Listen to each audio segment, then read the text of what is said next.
গৌৰীপুৰ আলমগঞ্জ পঞ্চায়তৰ দুৰ্নীতিৰ ওপৰত ধুবুৰী জিলা চক্ৰ বিষয়াৰ তদন্ত। গৌৰীপুৰ আলমগঞ্জ গাঁও পঞ্চায়তৰ দুৰ্নীতিৰ পঞ্চায়তৰ নামত থকা মাটি বিক্ৰী কৰাত নামিছে পঞ্চায়তৰ প্ৰাক্তন সভাপতি আব্দুছ সাত্তাৰ আৰু সচিব বাসু সাহা। পঞ্চায়তৰ মাটিত দোকান ঘৰ বনাই কোটি কোটি টকাত বিক্ৰী কৰাৰ অভিযোগ ৰাইজৰ।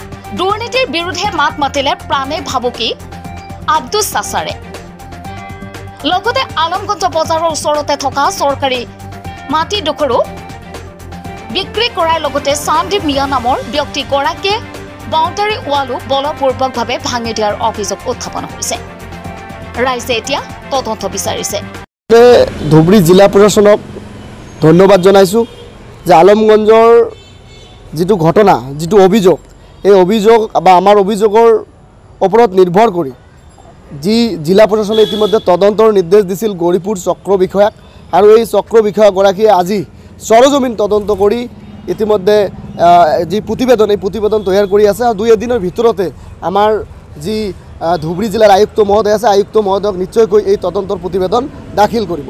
কিন্তু ইতিমধ্যে আমি এইখিনিতে গম পাইছোঁ, একচুৱেলি আমাৰ যিখিনি ইণ্টেনশ্যন, আমি কোৱা নাই যে মন্দিৰৰ যি মন্দিৰ আছিলে মন্দিৰক দখল কৰিছে, আমি এই কথাটো কোৱা নাই। বা আমাৰ যিখিনি ইণ্টেনশ্যন আছিল যে আলমগঞ্জৰ যি বজাৰৰ বা মন্দিৰৰ গাতে লাগি থকা বিভিন্ন ধৰণৰ যি মানে আমি দোকান, অবৈধ দোকান পোহৰ আমি দেখিবলৈ পাইছোঁ। আৰু এইখিনি এটা পৰিৱেশ বিনিষ্ট হৈছে, এটা মন্দিৰৰ স্বচ্ছতা নষ্ট হৈছে বা মন্দিৰৰ যিটো পবিত্ৰতা থাকিব লাগে এইখিনি আমি দেখিবলৈ পোৱা নাই। আমি নিজে যেতিয়া গৈছিলোঁ মন্দিৰটো দৰ্শন কৰিবলৈ, কিন্তু এই ঘটনাটোৰ ক্ষেত্ৰত আমাক দুখ লাগিছে, যাৰ কাৰণে আমি কিন্তু এটা প্ৰতিক্ৰিয়া দিছিলোঁ। আজি এই সৰজমিন তদন্ত কৰাৰ পিছত চক্ৰ বিষয়াগৰাকীয়ে তদন্ত কৰাৰ পিছত আমি যিখিনি গম পাইছোঁ, গম পোৱা মতে যে 60 বছৰ আগতে আমাৰ যি জনকল্যাণ সমিতি নামৰ এটা সমিতিয়ে মানে এডোখৰ মাটি কিনিছিল আলমগঞ্জ গাঁও পঞ্চায়ত আৰু আমাৰ যি আলমগঞ্জ সমবায় সমিতি আছে তাৰ মাজৰ এডোখৰ মাটি কিনিছিল। তাৰে 80% হৈছে মছজিদৰ নামত আৰু 20% হৈছে মন্দিৰৰ নামত। আৰু এই মাটিখিনি যি জনকল্যাণ সমিতিৰ যি সভাপতি সম্পাদক, আচলতে এই কিন্তু এই সাত্তাৰ নামত যিজনৰ নামত ইতিমধ্যে বিভিন্ন অভিযোগ, দুৰ্নীতিৰ অভিযোগ আছে, এই সাত্তাৰৰ কিন্তু ঘনিষ্ঠ মানুহ হয়। গতিকে এই ঘনিষ্ঠ মানুহৰ কাৰণে এই আচলতে এই মাটিখিনি কিন্তু সাত্তাৰে ইতিমধ্যে আমি যিখিনি গম পালোঁ যে আচলতে সাত্তাৰে কিন্তু মানে দখল কৰি, মানে আধা দখল কৰি বিভিন্ন কনষ্ট্ৰাকশ্যন বনাই ইতিমধ্যে বিভিন্নজনক বিক্ৰী কৰাৰ এটা অভিযোগ উত্থাপন হৈছে। আৰু ইতিমধ্যে আমি জনামতে হয়তো চক্ৰ বিষয়াগৰাকীও হয়তো নজৰত পৰিছে, যি মাটি ডোখৰ আছিলে এই মাটি ডোখৰৰ কিন্তু আধাত কনষ্ট্ৰাকশ্যনৰ কাম চলি আছে।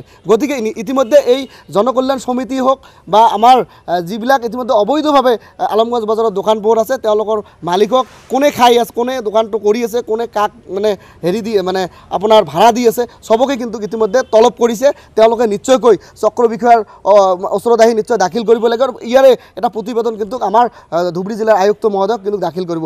দাখিল কৰাৰ পিছতে গম পোৱা যাব যে আচলতে যে আলমগঞ্জ বজাৰৰ বিভিন্ন অবৈধ দোকান পোহৰত কিন্তু বিভিন্ন এটা দুৰ্নীতি হৈছে যোৱা 10 বছৰত। এই দুৰ্নীতিৰ মানে যিটো খলনায়ক বুলি ক'ব লাগিব, খলনায়ক কিন্তু এই সাত্তাৰ আলী কিন্তু আছিলে। আৰু এই সাত্তাৰ আলীৰ বিষয়ত কিন্তু আমিয়ে নহয়, যি স্থানীয় যি জনসাধাৰণ আছে, যে স্থানীয় যি মানুহ আছে, বিভিন্ন খোপালোকে কিন্তু আচলতে কিন্তু ক'বলৈ পোৱা নাই। যিহেতু মানুহজন এটা মানে আমি যিখিনি ৰাইজৰ মুখে, স্থানীয় ৰাইজৰ মুখে শুনিছোঁ দুষ্ট চৰিত্ৰৰ মানুহ, গতিকে তাৰ কাৰণে মানুহে ভয় খাই আছে। গতিকে এই ক্ষেত্ৰত নিশ্চয়কৈ জিলা প্ৰশাসনে আমাৰ ইতিমধ্যে এজাহাৰ দাখিল কৰিছে। গতিকে ধুবুৰী জিলা প্ৰশাসনে তেওঁলোকৰ ওপৰত এক তদন্ত কৰ্মী নিশ্চয়কৈ ব্যৱস্থা গ্ৰহণ কৰিব। আমাৰ আইনৰ প্ৰতি আস্থা আছে, ধুবুৰী জিলাৰ আয়ুক্ত মহোদয়ৰ ওপৰত আমাৰ আস্থা আছে। আৰু তাৰ লগতে আমি যিখিনি গম পাইছোঁ এটা ভয়ংকৰ তথ্য যে আপোনালোকে জানে, আমি মন্দিৰ কমিটি বা মন্দিৰ পৰিচালনা সমিতিৰ লগত আমাৰ কোনো শত্ৰু নহয় বা আমি বেয়াও নাপাওঁ। আৰু মন্দিৰৰ যি আমি মন্দিৰৰ যি চাৰিওপিছে যি অবৈধ দোকান পোহৰ বা যি এতিয়া লেতেৰা পৰিৱেশ দেখিছোঁ, ইয়াৰ বিষয়ত কিন্তু আমি মানে এটা মাত বা এটা প্ৰতিক্ৰিয়া দিছিলোঁ। আৰু তাৰ লগতে যি জনকল্যাণ সমিতিৰ যি মাটি এডোখৰ কিনিছিল, য'ত 20% মানে মন্দিৰৰ নামত আছিল, এই মাটিখিনিৰো কিন্তু এটা তদন্ত ইতিমধ্যে আণ্ডাৰ তদন্তত আছে, আমাৰ ধুবুৰী জিলা আয়ুক্ত মহোদয়ৰ তদন্তৰ আওতাত আছে। গতিকে তদন্ত হোৱাৰ পিছতে জল পটপট হ'ব। ইয়াত কিন্তু আমাৰ মন্দিৰ যি পৰিচালন সমিতি তেওঁলোকৰ ওপৰত আমাৰ সন্দেহ আছে। কাৰণ এইকাৰণে কৈছোঁ, আপোনালোকে জানে যে আচলতে এই যি মন্দিৰৰ যি পৰিচালনা সমিতি আছে, সভাপতি সম্পাদকৰ নামতো কিন্তু 2টা দোকান আছে, এটাও 2টা দোকান আছে। গতিকে এই ক্ষেত্ৰত নিশ্চয়কৈ তেওঁলোকৰ ওপৰত কিন্তু আমাৰ এটা সন্দেহৰ আঙুলি উঠিব। গতিকে আমি দাবী জনাইছোঁ তদন্ত ভালদৰে হ'ব লাগে, যিহেতু আলমগঞ্জ বজাৰত দুৰ্নীতিৰে ভৰি পৰিছে, বিভিন্ন দোকান পোহৰ, বিভিন্ন মানে দুৰ্নীতিৰ অভিযোগ আছে। গতিকে আমি বিচাৰিছোঁ, আমি একদম অভিযুক্ত গোৱালপাৰা আক্ৰমণে দাবী জনাইছোঁ জিলা প্ৰশাসনে বা আমাৰ আয়ুক্তগৰাকীয়ে একদম ক্ষিপ্ৰ গতিৰে তীব্ৰভাৱে আৰু ইয়াতকৈ মানে তদন্ত কৰি এক প্ৰতিবেদন কৰি দাখিল কৰি যিসকল দোষী হ'ব বা আমাৰ যি এই ছাত্ৰৰ নামত অভিযোগ আছে যদি দোষী ওলায় তেওঁলোকৰ বাবে দৃষ্টান্তমূলক শাস্তি দিয়ে। আমি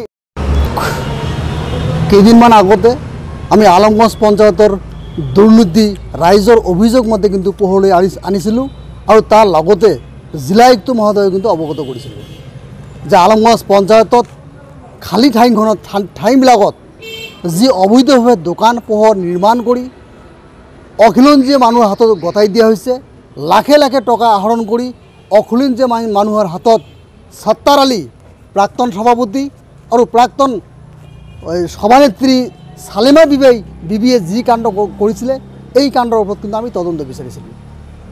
আজি আমি আপোনালোকৰ জৰিয়তে জিলা আয়ুক্ত মহোদয়ক ধন্যবাদ আৰু কৃতজ্ঞতা জ্ঞাপন কৰিছোঁ। জিলা আয়ুক্ত মহোদয়ে কিন্তু তৎকালীনভাৱে ইয়াৰ তদন্ত আৰম্ভ কৰিছিলে। জিলা আয়ুক্ত মহোদয়ে গৌৰীপুৰ চক্ৰ বিষয়া ডাঙৰে হতুৱাই আজি তদন্ত কৰিছে। আজি চক্ৰ বিষয়া মহোদয়ে আলমগঞ্জত উপস্থিত হৈ সৰেজমিন তদন্ত কৰি বহুতখিনি বস্তুই কিন্তু গম পাইছে। তাৰ লগতে আমি আপোনালোকৰ জৰিয়তে আমি ধুবুৰী জিলা আয়ুক্ত মহোদয়ক ক'ব বিচাৰিছোঁ, কেৱল দোকান পোহৰেৰে দুৰ্নীতি নহয়, অবৈধভাৱে কিন্তু পঞ্চায়তৰ মাটি বিভিন্নজনক কিন্তু পাট্টা দিয়াৰ নিচিনা কিন্তু জঘন্য কামো কিন্তু সংঘটিত কৰা হৈছে। আমি বিচাৰিছোঁ তদন্ত সঠিক দিশত যাওক। আমি বিচাৰিছোঁ তদন্তক্ৰমে সত্তাৰ আলী আৰু সালিমা বিবিক অতি সোনকালে আইনৰ আওতাত আনিব লাগে। তেখেত দুজনে কিন্তু আলমগঞ্জৰ অস্তিত্ব নোহোৱা কৰিছে, আলমগঞ্জত খিলঞ্জীয়াৰ অস্তিত্ব নোহোৱা কৰিছে। এই দুজনকে অতি সোনকালে আইনৰ আওতাত আনি তেখেত দুজনকে কিন্তু কঠোৰৰ পৰা কঠোৰ শাস্তি দিয়াৰ আমি কিন্তু জিলা প্ৰশাসনক দাবী জনাইছোঁ। তাৰ লগতে আপোনালোকৰ জৰিয়তে ক'ব বিচাৰিছোঁ, সত্তাৰ আলীৰ বিষয়ে আপোনালোকে জানে, তেওঁ এজন দুৰ্ধৰ্ষ মানুহ। তেওঁৰ বিভিন্ন ধৰণৰ ক্ৰিমিনেল ৰেকৰ্ড প্ৰিভিয়াছত আছে। ঠিক তেনেকৈয়ে কিন্তু তেওঁ আমাকো কিন্তু দাবী ধমকি দিয়াৰ চেষ্টা চলিছে তেওঁৰ গুণ্ডা বাহিনীৰ হতুৱাই। আমি সত্তাৰ আলীক আপোনালোকৰ জৰিয়তে ক'ব বিচাৰিছোঁ, ৰাইজৰ মাত আমি হেজাৰবাৰ মাতিম, তাতে আপুনি যি কৰাৰ ইচ্ছা আছে কৰি থাকক। সদৌ অসম গৰিয়ামৰি দেখি জাতি পৰিষদে এইবিলাকত কেয়াৰ নকৰে। আপোনাৰ চৰকাৰী টকাৰে গঠন হোৱা ৱাল এখন ভাঙি কিন্তু এজন মানুহৰ যাতায়াতৰ সুবিধা কৰিছিলে, য'ত নেকি চৰকাৰী টকা, মোৰ টকা বা আপোনালোক মিডিয়া বন্ধু সকলোৰে বা ৰাইজৰ টকা নিৰ্মাণ কৰাইছে।